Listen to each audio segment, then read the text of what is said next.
Chapter 17 The Abbé's Chamber. After having passed with a tolerable ease through the subterranean passage, which however did not admit of their holding themselves erect, the two friends reached the further end of the corridor, into which the Abbé's cell opened. From that point the passage became much narrower, and barely permitted one to creep through on hands and knees. The floor of the Abbé's cell was paved, and it had been by raising one of the stones in the most obscure corner that Faria had been able to commence the laborious task of which Dantès had witnessed the completion. As he entered the chamber of his friend, Dantès cast around one eager and searching glance in quest of the expected marvels, but nothing more than common met his view. "It is well," said the Abbé. "We have some hours before us. It is now just 12 o'clock.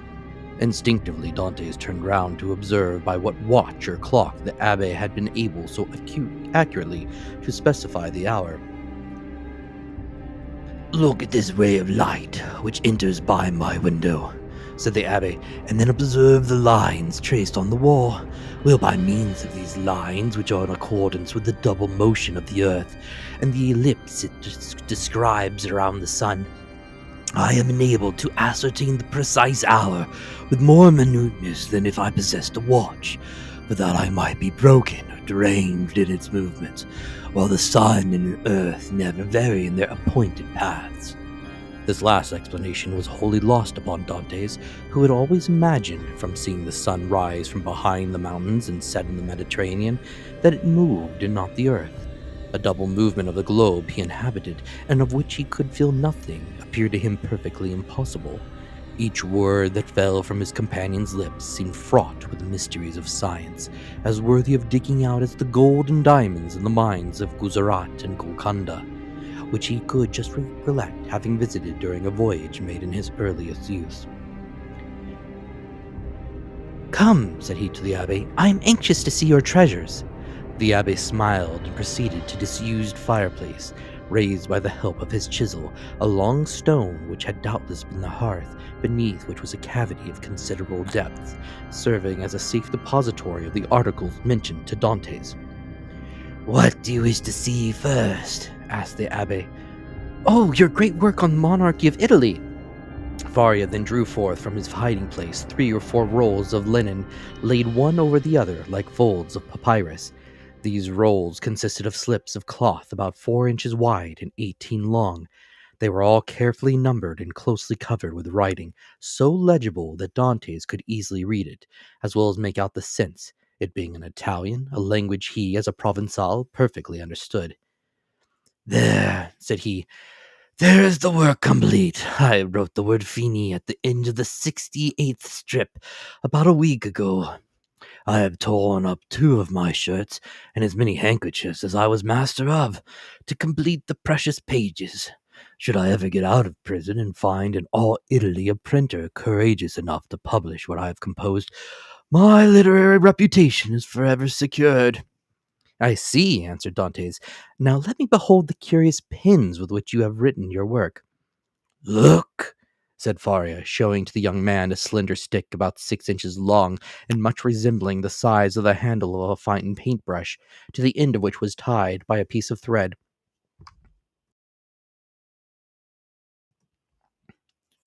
one of those cartilages of which the Abbé had been spoken to Dantès. It was pointed and divided at the nib like an ordinary pen.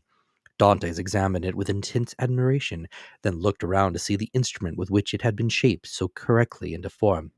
"Ah, yes," said Faria, "the penknife. That's my masterpiece. I made it as well as this larger knife out of an old iron candlestick." The penknife was sharp and keen as a razor. As for the other knife, it would serve a double purpose, and with it one could cut and thrust. Dantès examined the various articles shown to him with the same attention that he had bestowed on the curiosities and strange tools exhibited in the shops at Marseilles as the works of the savages in the South Seas, from whence they had been brought by the different trading vessels. "As for the ink," said Faria, "I told you how I managed to obtain that, and I only just make it from time to time as I require it." "One thing still puzzles me," observed Dantès, "and that is how you managed to do all of this by daylight." "I worked at night also," replied Faria. Night? Why, for heaven's sakes, are your eyes like cats that you can see to work in the dark? Indeed they are not. For God has supplied man with an intelligence that enables him to overcome the limitations of natural conditions. I furnished myself with a light. You did? Pray tell me how. I separated the fat from the meat served to me, melted it, and so made oil. Here's my lamp. So saying, the abbé exhibited a sort of torch very similar to those used in public illuminations. But light! Here are 2 flints, and a piece of burnt linen. And matches? I pretended that I had a disorder of the skin and asked for a little sulphur, which was readily supplied. Dantès laid the different things he had been looking at on the table, and stood with his head drooping on his breast, as though overwhelmed by the perseverance and strength of Faria's mind. You could have not seen all yet, continued Faria, for I did not think it wise to trust all my treasures in the same hiding place. Let us shift this one up. They put the stone back in its place. The abbé sprinkled a little dust over it to conceal the traces of its having been removed, rubbed his foot well on it to make it assume the same appearance as the others, and then, going towards his bed, he removed it from the spot it stood in. Behind the head of the bed, and concealed by a stone fitting in so closely as to defy all suspicion, was a hollow space, and in the space a ladder of cords between 25 and 30 feet in length. Dantès closely and eagerly examined it. He found it firm, solid, and compact enough to bear any weight. Who supplied you with materials for making this wonderful work?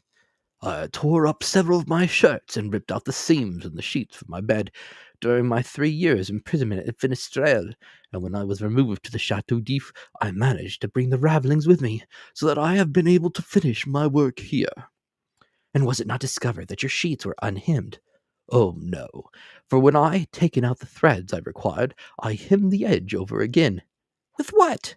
With this needle, said the abbé, as opening his ragged vestments, he showed Dantès a long, sharp fishbone, with a small perforated eye for the thread, a small portion of which still remained in it. I once thought, continued Faria, of removing these iron bars and letting myself down from the window, which, as you see, is somewhat wider than yours, although I should have enlarged it still more preparatory to my flight. However, I discovered that I should merely have dropped into a sort of inner court, and I therefore renounced the project altogether as too full of risk and danger. Nevertheless, I carefully preserved my ladder against one of those unforeseen opportunities of which I spoke just now, and which sudden chance frequently brings about. While affecting to be deeply engaged in examining the ladder, the mind of Dantès was, in fact, busily occupied by the idea that a person so intelligent, ingenious, and clear-sighted as the abbé might probably be able to solve the dark mystery of his own misfortunes, where he himself could see nothing. What are you thinking of? Asked the abbé, smiling, imputing the deep abstraction in which his visitor was plunged to the excess of his awe and wonders. I was reflecting, in the first place, replied Dantès, upon the enormous degree of intelligence and ability you must have employed to reach the high perfection to which you have attained. What would you not have accomplished if you had been free? Possibly nothing at all. The overflow of my brain would probably, in a state of freedom, have evaporated in 1,000 follies. Misfortune is needed to bring to light the treasures of the human intellect. Compression is needed to explode gunpowder. Captivity has brought my mental faculties to a focus, and you are well aware that from the collision of clouds electricity is produced. From electricity, lightning. From lightning, illumination. No, replied Dantès, I know nothing. Some of your words are to me quite empty of meaning. You must be blessed indeed to possess the knowledge you have. The abbé smiled. Well, said he, but you had another subject for your thoughts, did you not? Say so just now. I did. You have told me as yet but one of them. Let me hear the other. It was this, that while you had related to me all the particulars of your past life, you were perfectly unacquainted with mine. Your life, my young friend, has not been of sufficient length to admit of your having passed through any very important events. It has been long enough to inflict on me a great and undeserved misfortune. I would fain fix the source of it on man, that I may no longer vent reproaches upon heaven. Then you profess ignorance of the crime with which you are charged? I do indeed, and this I swear by the 2 beings most dear to me upon earth, my father and Mercédès. "Come," said the Abbé, closing his hiding place and pushing the bed back to its original situation. "Let me hear your story." Dantès obeyed, and commenced what he called his history, by which consisted only of the account of voyage to India and 2 or 3 voyages to the Levant, until he arrived at the recital of his last cruise, with the death of Captain Leclerc, and the receipt of a packet to be delivered by himself to the Grand Marshal, his interview with the personage, and his receiving, in place of the packet brought, a letter addressed to a Monsieur Noirtier, his arrival at Marseilles, an interview with his father, his affection for Mercédès, and their nuptial feast, his arrest and subsequent examination, his temporary detention at the Palais de Justice, and his final imprisonment in the Château d'If. From this point everything was a blank to Dantès. He knew nothing more, not even the length of time he had been imprisoned. His recital finished, the Abbé reflected long and earnestly. "There is," said he at the end of his meditations, "a clever maxim which bears upon what I was saying to you from some little while ago, and that is, that unless wicked ideas take root in a naturally depraved mind, human nature in a right and wholesome state revolts at crime. Still, from an artificial civilization have originated wants, vices, and false tastes, which occasionally become as powerful as to stifle within us all good feelings, and ultimately to lead us into guilt and wickedness. From this view of things, then, comes the axiom that if you wish to discover the author of any bad action, seek first to discover the person to whom the perpetration of that bad action could be in any way advantageous. Now, to apply it in your case, to whom could your disappearance have been serviceable?" "To no one, by heaven. I was a very insignificant person." "Do not speak thus, for your reply evinces neither logic nor philosophy. Everything is relative, my dear young friend, from the king who stands in the way of his successor to the employee who keeps his rival out of a place. Now, in the event of the king's death, his successor inherits a crown. When the employee dies, the supernumerary steps into his shoes and receives his salary of 12,000 livres. Well, these 12,000 livres are his civil list, and are as essential to him as the 12 millions of the king. Everyone from the highest to the lowest degree has a place on the social ladder, and is beset by stormy passions and conflicting interests, as in Descartes' theory of pressure and impulsion.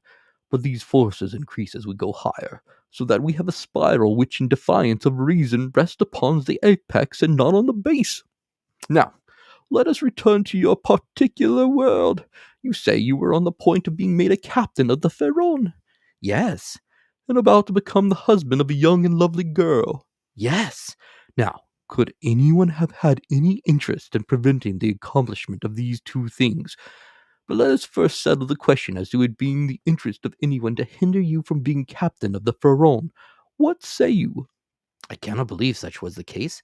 I was generally liked on board, and had the sailors possessed the rights of selecting a captain themselves, I feel convinced their choice would have fallen on me. There was only one person among the crew who had any feelings of ill will towards me. I had quarrelled with him some time previously, and even challenged him to fight me, but he refused." "Now we are getting on. And what was this man's name?" "Danclair." "And what rank did he hold on board?" "He was supercargo." "And had you been captain, should you have retained him in his employment?" "Not if the choice had remained with me, for I had frequently observed inaccuracies in his accounts." "Good again. Now then, tell me, was any person present during your last conversation with Captain Leclerc?" "No, we were quite alone." "Could your conversation have been overheard by anyone?"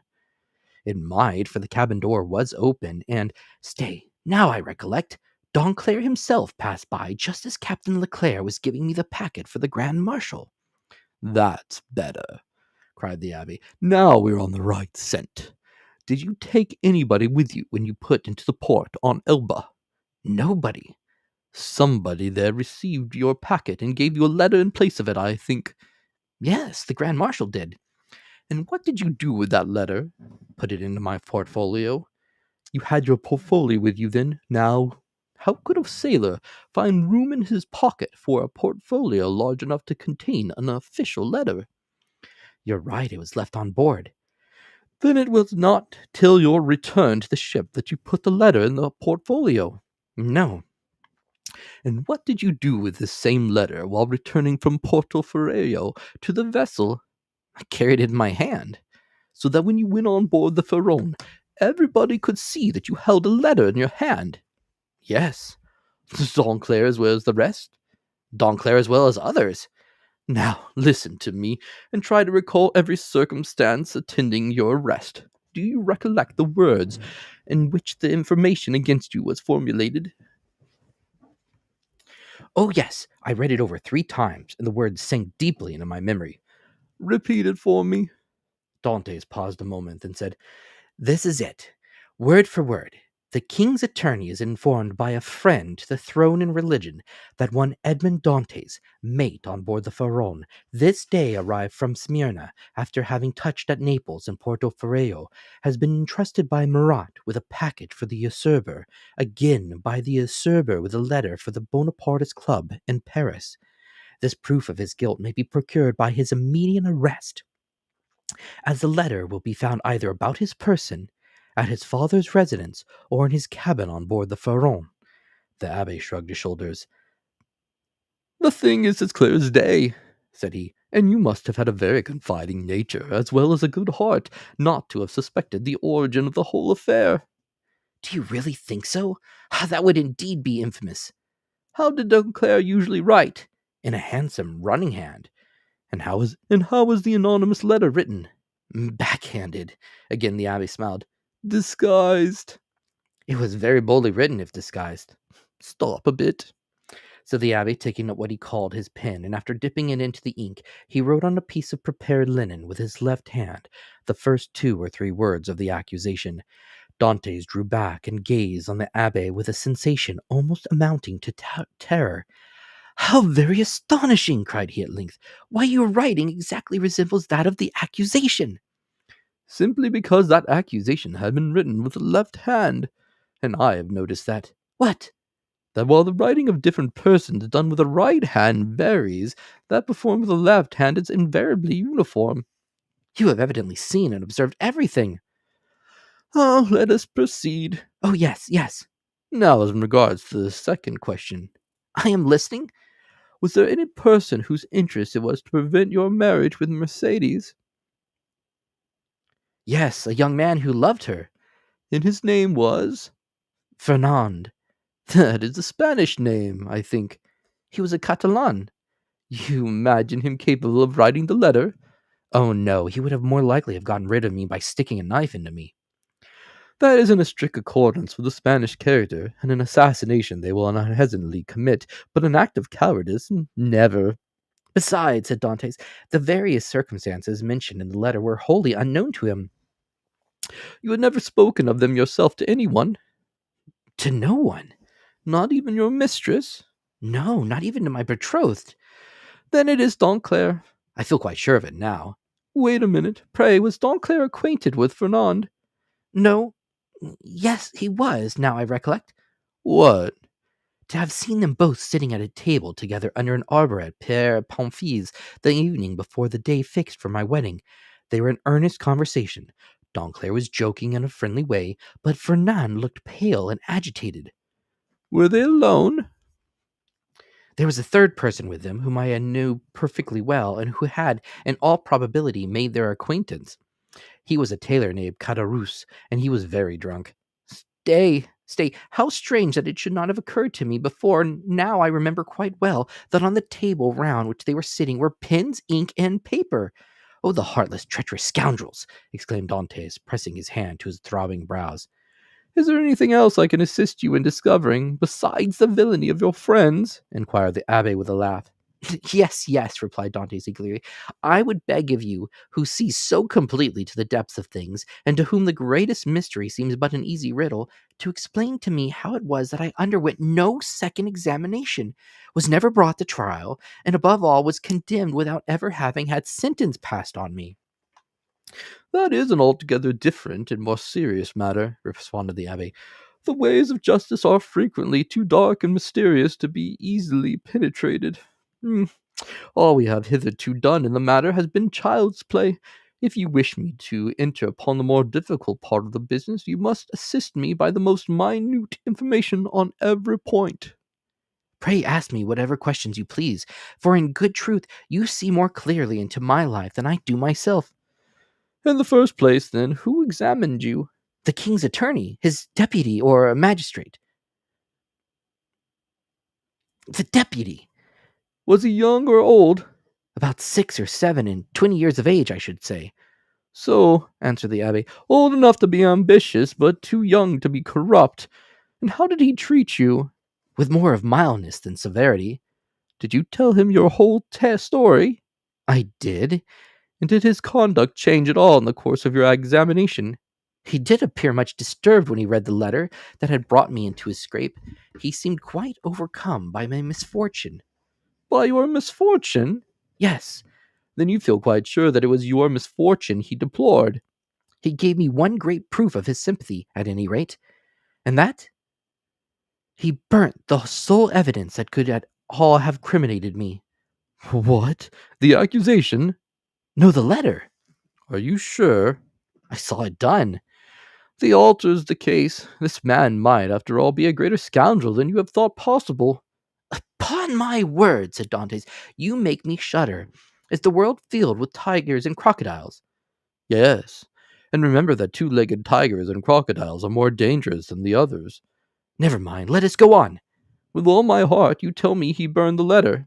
He did, saying at this time, you see, I thus destroy the only proof existing against you. This action is somewhat too sublime to be natural. You think so? I'm sure of it. To whom was this letter addressed? To Monsieur Noirtier, number 13th Rue, Coqueron, Paris.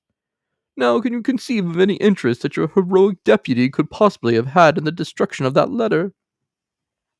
Why, it is not altogether impossible he might have had, for he made me promise several times never to speak of that letter to anyone, assuring me he so advised me for my own interest, and, more than this, he insisted on me taking a solemn oath never to utter the name mentioned in the address. Noirtier, repeated the abbé. Noirtier. I knew a person of that name at the court of the Queen of Etruria, a Noirtier who had been a Girondin during the Revolution. What was your deputy's called? De Villefort. The abbé burst into a fit of laughter, while Dantès gazed on him in utter astonishment. What ails you? Said he at length. Do you see that ray of sunlight? I do. Well, the whole thing is more clear to me than that sunbeam is to you.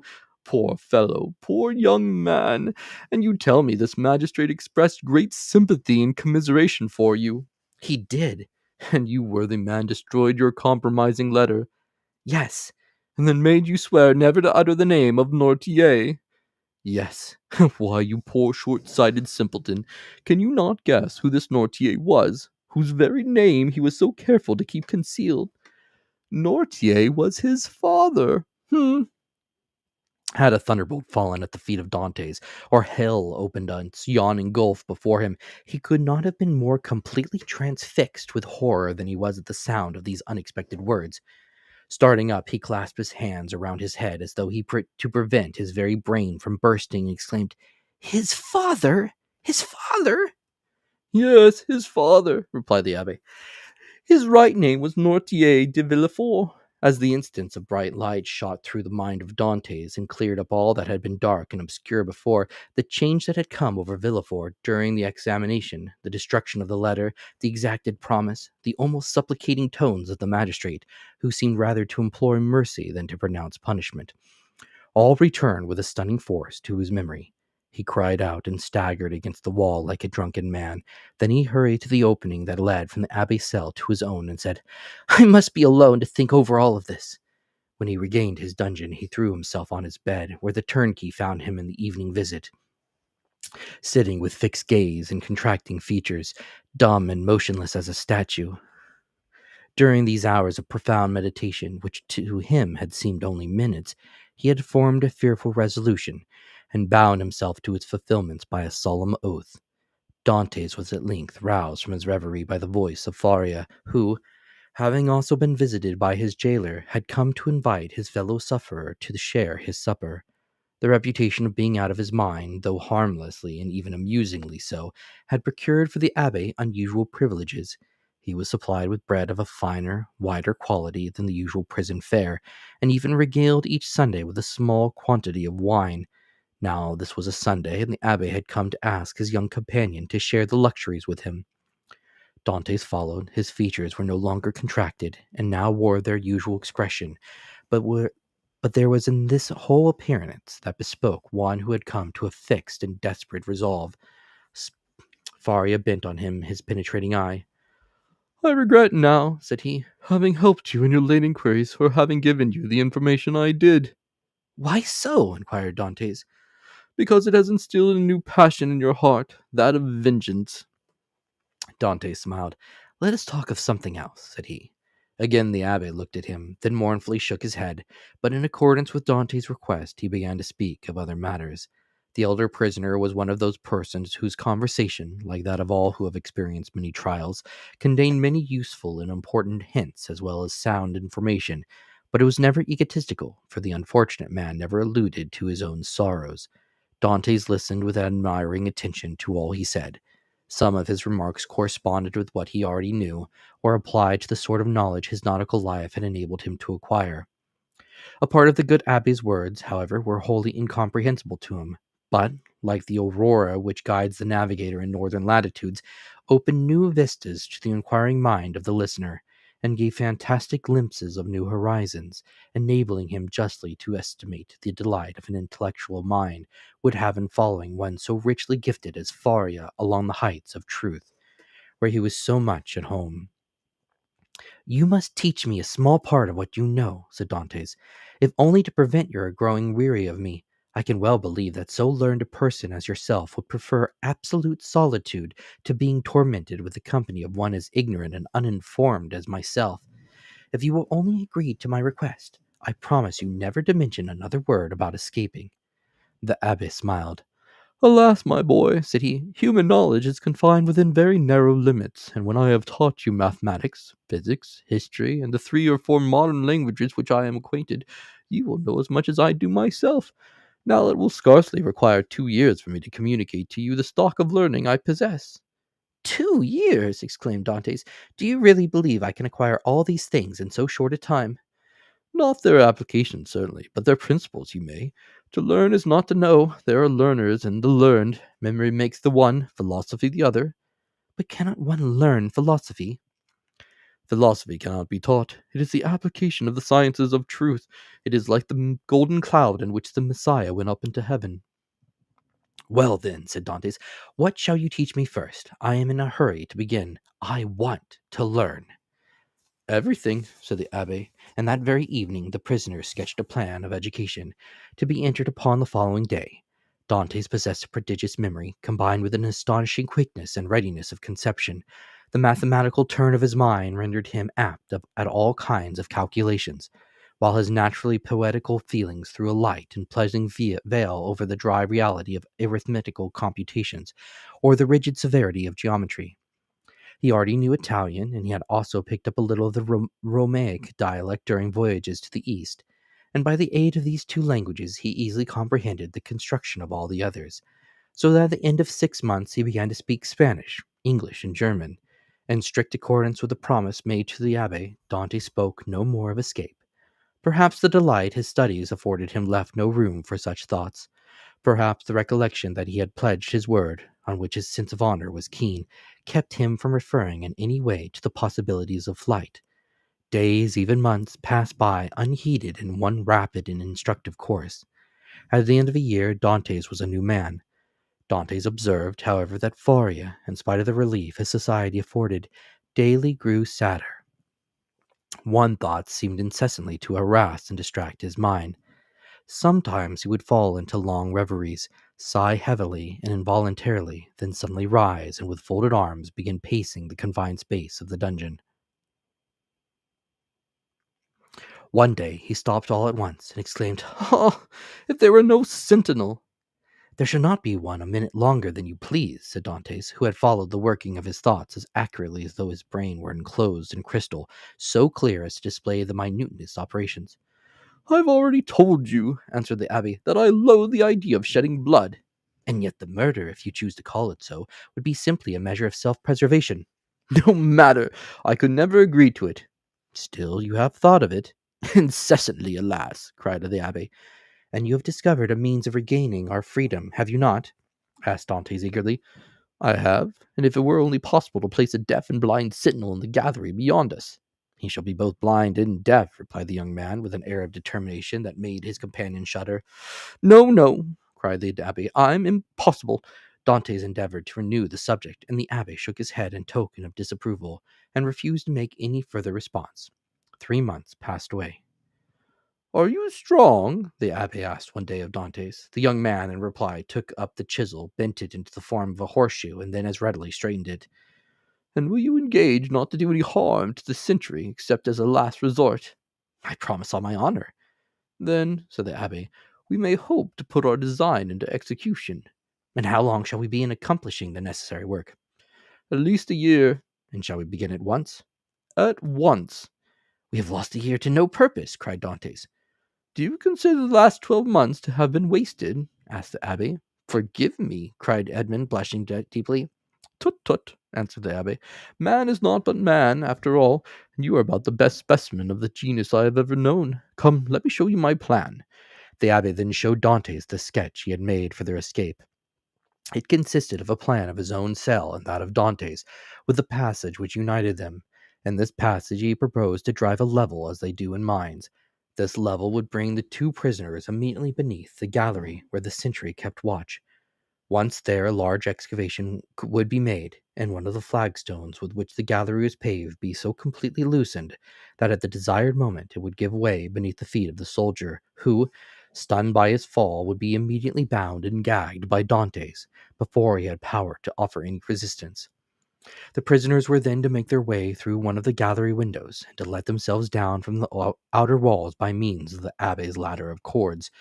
Dantès' eyes sparkled with joy, and he rubbed his hand with the delight at the idea of a plan so simple, yet apparently so certain to succeed. That very day the miners began their labors, with a vigor and alacrity proportionate to their long rest from fatigue and their hopes of ultimate success. Nothing interrupted the progress of the work except the necessity that each was under of returning to his cell in anticipation of the turnkey's visits.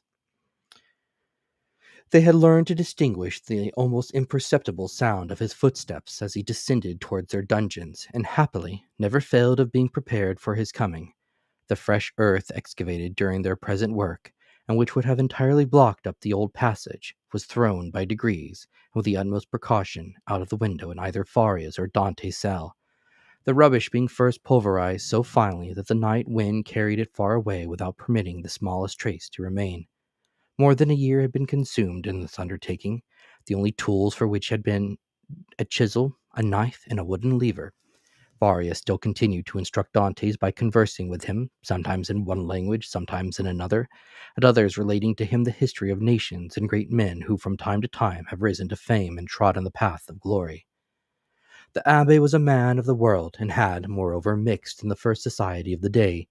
He wore an air of melancholy dignity which Dantès, thanks to the imitative powers bestowed on him by nature, easily acquired, as well as that outward polish and politeness he had been wanting in, and which is seldom possessed except by those who have been placed in constant intercourse with persons of high birth and breeding. At the end of 15 months the level was finished, and the excavation completed beneath the gallery, and the 2 workmen could distinctly hear the measured tread of the sentinel as he paced to and fro over their heads. Compelled as they were to await a night sufficiently dark to favor their flight, they were obliged to defer their final attempt till that auspicious moment should arrive. Their greatest dread now was lest the stone through which the sentry was doomed to fall should give way before its right time. And this they had in some measure provided against by propping it up with a small beam which they had discovered in the walls through which they had worked their way.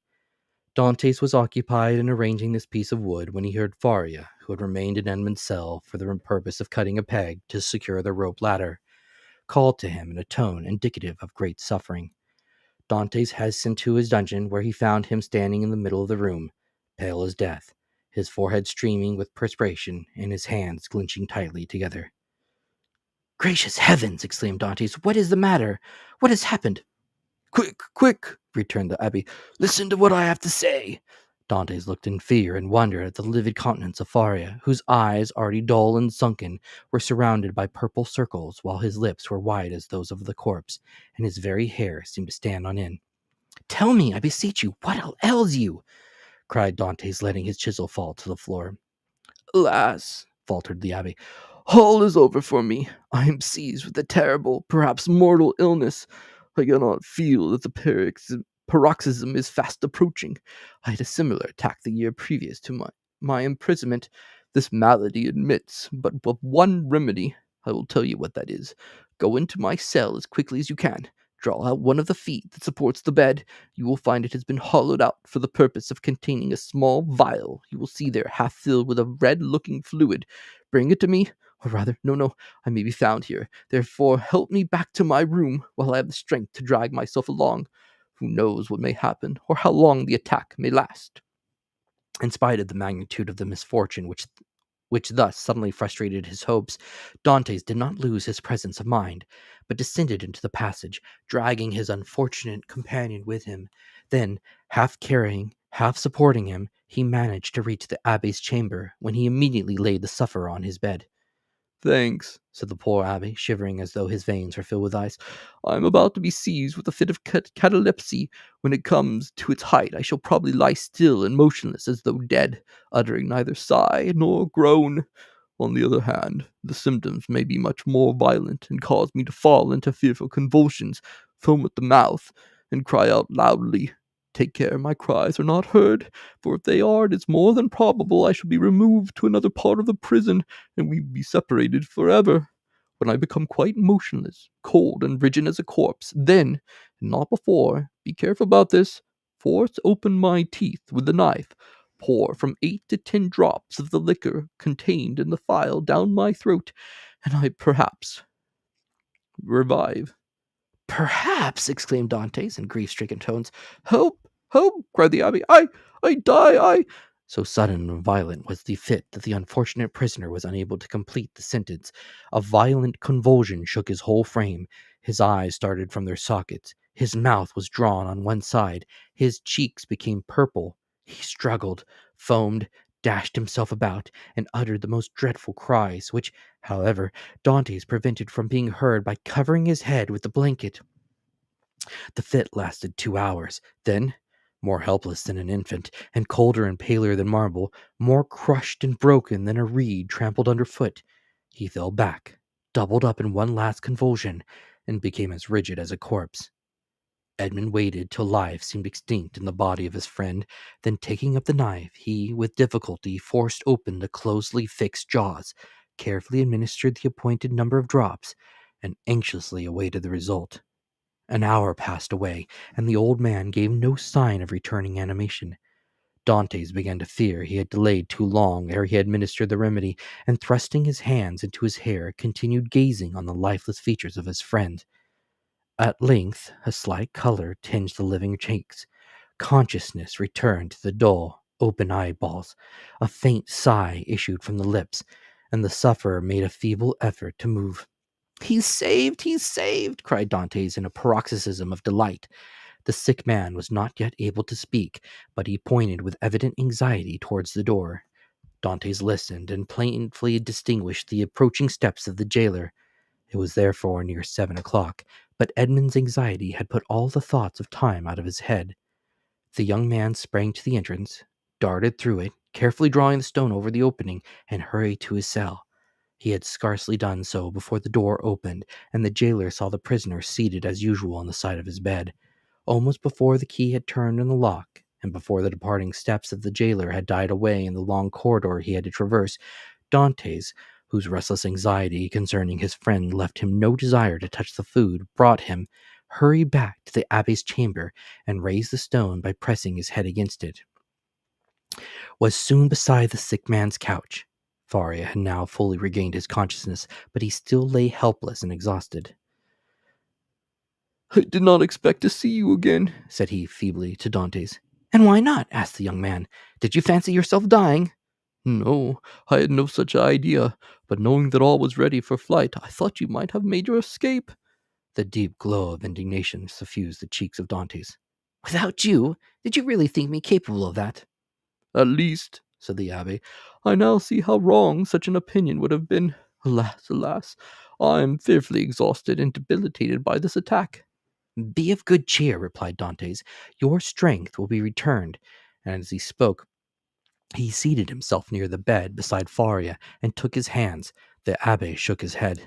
"The last attack I had," said he, "lasted but half an hour, and after it I was hungry, and got up without help. Now I can move neither my right arm nor my leg, and my head seems uncomfortable, which shows that there has been a suffusion of blood on the brain. The third attack will either carry me off, or leave me paralyzed for life." "No, no," cried Dantès. "You are mistaken. You will not die.